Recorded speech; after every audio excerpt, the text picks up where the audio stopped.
Alors, on estime qu'il y a 4 Indonésien sur 10 qui sont impactés par la crise du logement.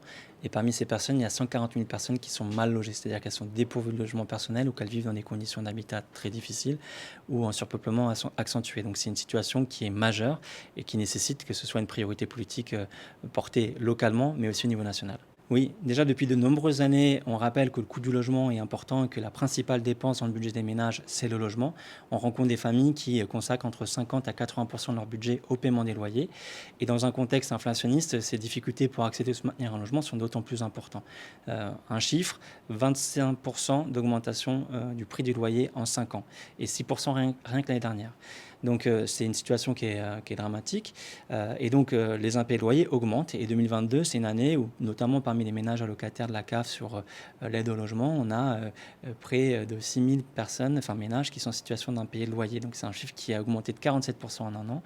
Et sur les assignations au tribunal aussi, on est autour de 1600 assignations pour impayés de loyer. Donc on est aussi sur une tendance à la hausse, c'est même le chiffre le plus élevé sur la décennie. Et donc il y a un vrai sujet sur la prévention des expulsions locatives, il y a un vrai sujet sur comment on travaille sur le coût du logement pour permettre aux personnes de payer leur loyer, de se nourrir, de se déplacer. Et c'est le meilleur moyen de pouvoir améliorer le pouvoir d'achat des ménages.